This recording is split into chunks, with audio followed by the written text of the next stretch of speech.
Bismillahirrahmanirrahim. Al-haditsus sadisu ay hadzal haditsus sadisu. Adapun ini itu hadis yang ke-6. An Abi Abdillahi An-Nu'mani ibni Bashirin radhiyallahu anhuma. Qala, berkata siapa Abi Abdillah An-Nu'man bin Bashir, berkata sami'tu Rasulullah sallallahu alaihi wasallam. Sami'tu, mendengar siapa saya, Rasulullah pada Rasulullah sallallahu alaihi wasallam, yaqulu, seraya berkata siapa Rasulullah, berkata innal halala bayyinun wa innal harama bayyinun ila akhiril hadis. Innal halala, bahwasanya halal, bayyinun itu jelas, wa innal harama, dan bahwasanya haram, bayyinun itu jelas, wa bainahuma, dan itu tetap di antara keduanya halal dan haram, umurun, adapun beberapa perkara, mustabihatun, yang syubhat, la ya'lamu, yang tidak mengetahui, hunna, pada umurun mustabihat, kathirun, siapa orang banyak, minan nasi, dari segolongan manusia. Faman, maka barang siapa, ittaqo, itu takwa siapa man, asyubuhati, pada beberapa perkara syubhat, faqodis tabro'a, maka sungguh selamat siapa man, lidinihi, pada agamanya man, wa irdihi, dan kehormatannya man. Waman, dan barang siapa, waqo'ah, itu jatuh siapa man, fisyubuhati, di dalam perkara, beberapa perkara yang syubhat, waqo'ah, maka jatuh siapa man, fil haromi, di dalam keharoman, karroi, seperti penggembala, yar'a, yang menggembala siapa arroi, haulal hima, di sekitar tanah larangan, yusiku, yang terlarang, apa al-hima, ayyarta'a, yusiku, yang terlarang, ayyarta'a, apa hendak menggembala siapa ar-ra'i, fihi, di dalam al-hima. Ala, ingat-ingat, wa inna likulli malikin, bahwasanya itu pada setiap raja, himan, apa mempunyai larangan. Ala, ingat-ingat, wa inna himallahi, bahwasanya larangan Allah, maharimuhu, itu beberapa larangannya Allah. Ala, ingat-ingat, wa inna fil jasadi, bahwasanya itu tetap di dalam jasad, mudgotan, apa segumpal daging. Idza solahat, ketika bagus, apa mudgoh, solahah, maka bagus, al jasadu, apa jasad, kulluhu, hiya, semuanya jasad, wa idza fasadat, dan ketika rusak apa mudgoh, fasada, maka rusak, al jasadu, apa jasad, kulluhu, hiya, semuanya jasad, ala, ingat-ingat, wahia, adapun mudgoh, al-qalbu, itu hati. Rawahul Bukhari wa Muslimun, rawa, meriwayatkan, hu, pada hadis, al-Bukhari, siapa Imam al-Bukhari, wa Muslimun, dan Imam Muslim. Baik, kita masuk pada penjelasan hadis yang ke-6. Hadis diriwayatkan dari sahabat Nu'man bin Bashir radhiyallahu anhuma. Qala sami'tu Rasulullah sallallahu alaihi wasallam yaqul innal halala bayyinun wa innal harama bayyinun wa bainahuma umurun mushtabihatun la ya'lamuhunna katsirun minan nas. Wa man ittaqa syubuhati faqad istabra'a li dinihi wa 'irdihi wa man waqa'a fi syubuhati waqa'a fil haram. Sesungguhnya perkara halal dan haram di dalam agama itu sudah jelas. Sudah jelas. Artinya kita sebagai seorang muslim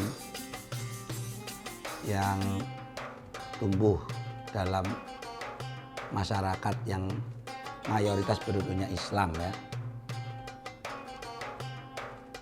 Walaupun kita enggak, umpamanya kita ini tidak pernah belajar agama mendetail, tidak pernah mondok,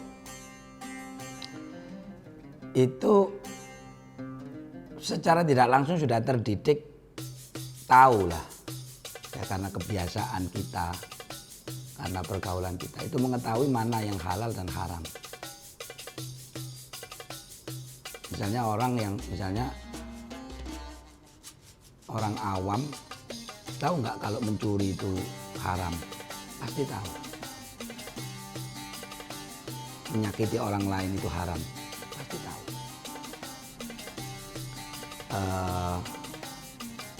Berkata-kata kotor, mencaci itu haram, pasti tahu.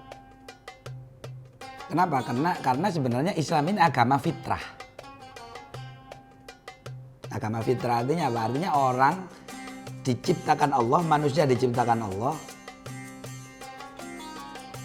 Sejak asal penciptaannya itu sudah diberi dasar-dasar pengetahuan yang kompatibel atau cocok dengan ajaran Islam. Ya Islam ya fitrahnya manusia itu.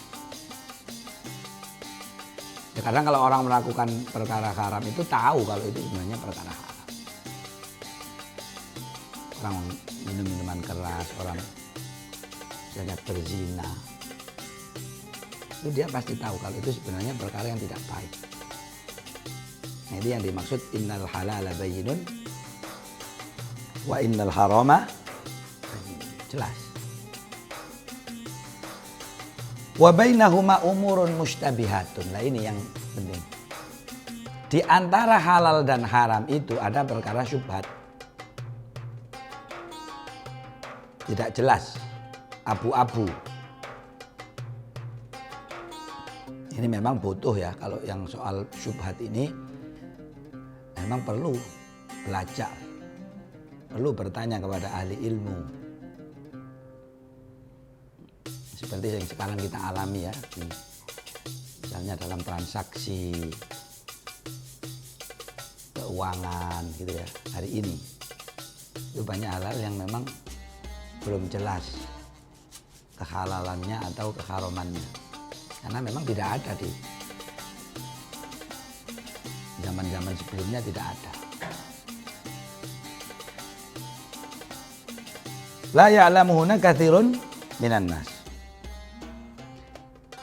Faman ittaqa syubuhati faqad istabra'a li dinihi wa irdihi. Maka bagusnya perkara syubhat itu dijauhi. Jadi kalau ada sesuatu yang tidak jelas halal haramnya lebih baik dijauhi. Kenapa?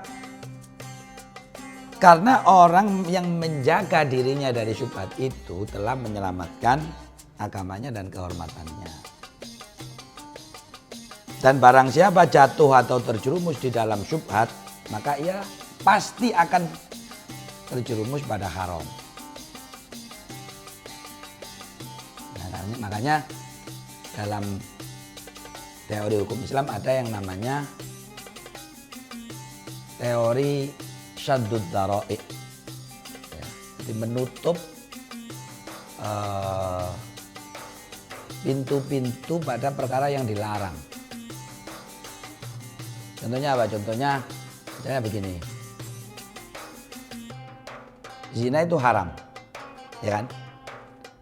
Supaya orang tidak terjerumus pada perzinahan, maka Islam melarang laki-laki dan perempuan yang bukan mahram untuk menyepi berdua.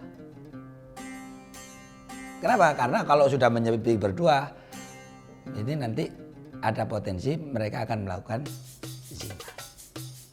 Nah itu banyak sekali dalam hukum-hukum Islam, hukum-hukum fikih seperti itu. Jadi dicegah dulu.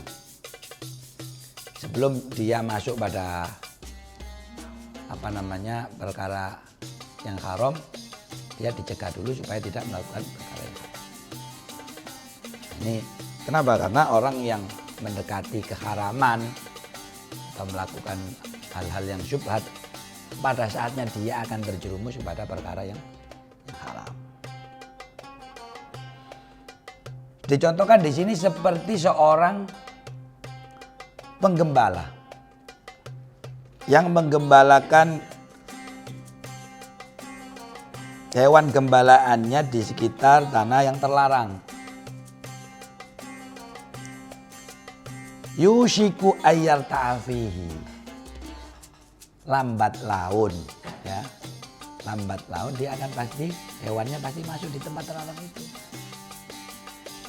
Makanya kalau dalam analogi di sini itu maksudnya kalau ada penggembala kemudian hewan gembalanya sudah mendekati tanah terlarang, ya sudah tidak dibiarkan hewannya ada di situ walaupun belum masuk di tanah yang terlarang. Kenapa? Karena namanya hewan kan nggak bisa dikontrol. Dan nafsu manusia itu digambarkan seperti hewan. Jadi ada saatnya dia tidak bisa dikendalikan. Karena kita manusia itu punya potensi kebinatangan. Ada unsur kebinatangan dalam diri kita, itu yang menyebabkan kita melakukan perbuatan-perbuatan jelek. Nah, kita diberi Allah menjaga diri dari sifat kebinatangan itu dengan yang namanya akal. Akal itu yang akan menjaga kita dari nafsu hewan itu. Sehingga kita bisa memilah, oh ini harus berhenti. Oh ini boleh terus. Ini baik, ini buruk. Nah itu adalah akal.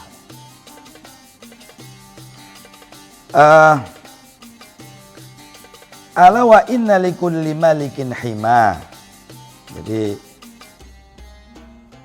setiap raja itu pasti punya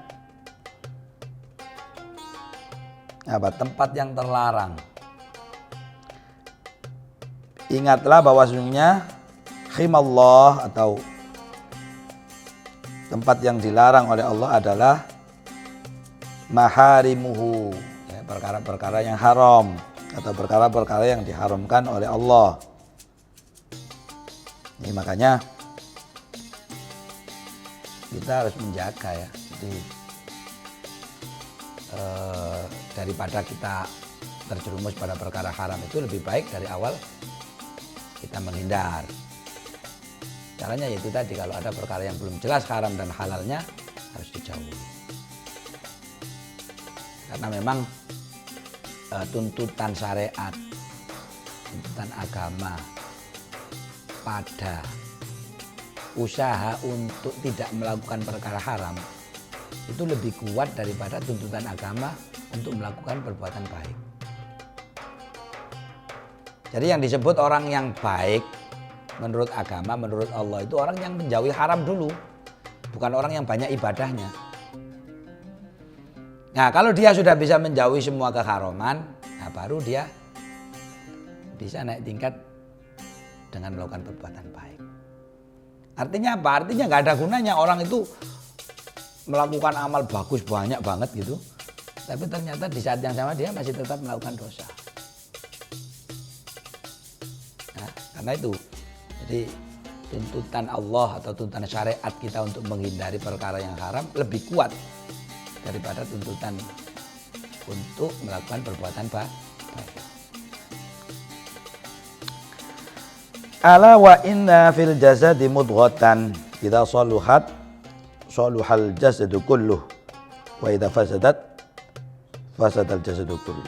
Ingatlah sesungguhnya di dalam jasad manusia ada segumpal daging yang apabila ia baik maka baiklah seluruh jasad, dan apabila ia rusak maka rusaklah seluruh jasad.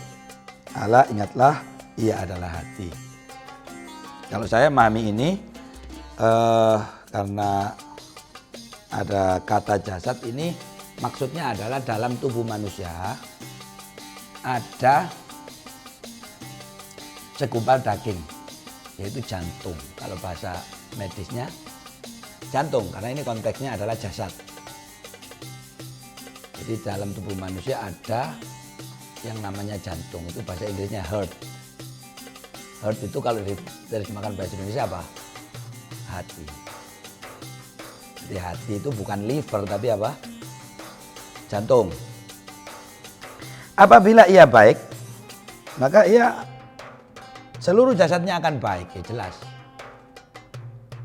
Jadi orang yang kena hipertensi, ya kan? Atau mungkin apa? Banyak lah ya penyakit-penyakit yang sumbernya itu dari peredaran darah yang kurang lancar. Termasuk laki-laki, kalau ada laki-laki ada impotensi.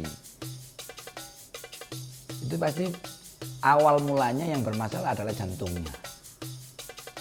Karena jantung yang mengirimkan darah untuk mengalir di seluruh tubuh. Jadi kalau jantungnya tidak berfungsi dengan baik, maka organ-organ yang lain juga ikut tidak baik. Tapi kalau jantungnya baik, pasti nanti seluruhnya baik.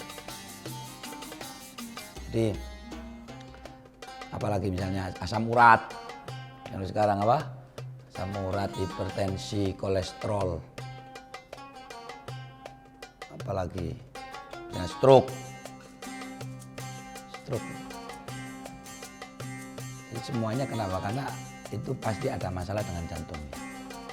Jadi kalau dibalik, kalau kita ingin tubuh kita sehat, berarti jantung kita yang harus sehat dulu.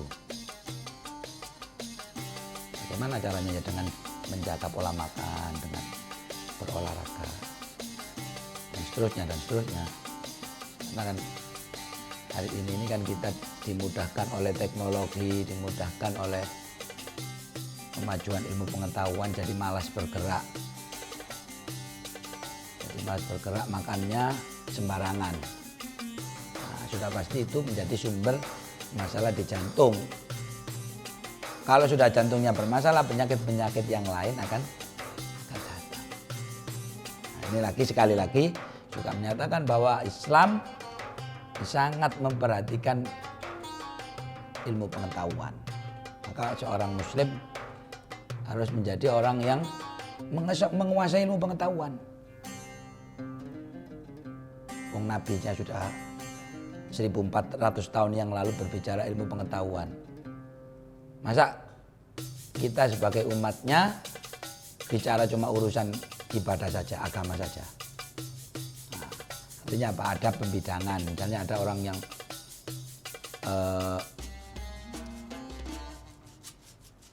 belajar ilmu agama ya boleh, belajar ilmu pengetahuan boleh.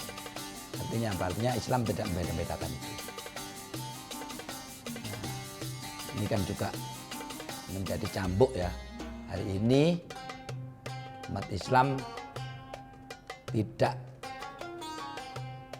memiliki kemajuan yang dicapai oleh masa keemasan Islam. Jadi orang Islam tertinggal. Tertinggal kenapa tertinggal? Karena ya kita tidak mau mempelajari ilmu-ilmu yang harusnya dikuasai. Bahkan ilmu itu dulunya mungkin ditemukan oleh ilmuwan-ilmuwan Islam di zaman Khalifah Abbasiyah, zaman Khalifah Harun Ar-Rasyid, ya kan? Ya, semua orang belajarnya pada ilmuwan-ilmuwan Islam. Tapi hari ini karena kita malas, ya, karena orang Islam disibukkan berantem dengan sesama orang Islam. Orang Islam sibuk debat masalah bid'ah dan tidak bid'ah, ya kan? Sibuk menyesatkan, mengkafirkan satu sama lain, ya, sehingga dia lupa belajar ilmu. Padahal banyak sekali ilmu-ilmu yang lain yang harus dikuasai. Makanya kalau Imam Ghazali membagi ilmu itu hanya menjadi ilmu fardu ain dan ilmu fardu kifayah. Ilmu fardu ain apa? Ilmu fardu ain itu yang berhubungan dengan diri kita sendiri. Ya, cara kita sholat, cara kita wudhu itu ya. Urusan kita dengan Allah itu fardu ain. Wajib harus dikuasai. Selebihnya fardu kifayah. Artinya kalau orang Islam semua tidak mau mempelajari itu, kita semua berdosa.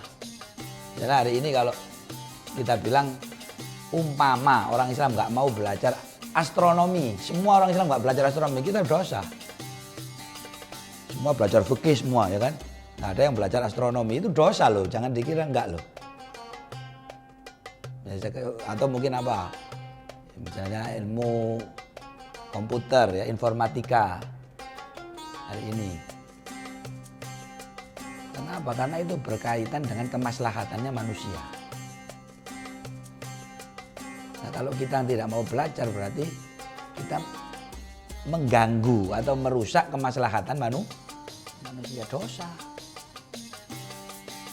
Makanya kalau ada ulama atau kiai melarang orang belajar ilmu selain ilmu agama, itu sebenarnya dia tidak mengerti.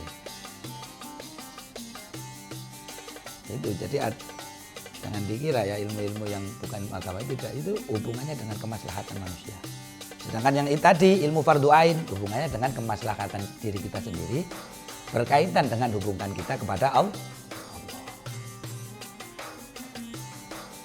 Nih, jadi semoga kita diberi kemudahan untuk mempelajari bermacam-macam ilmu. Karena pada dasarnya semua ilmu berasal dari Allah.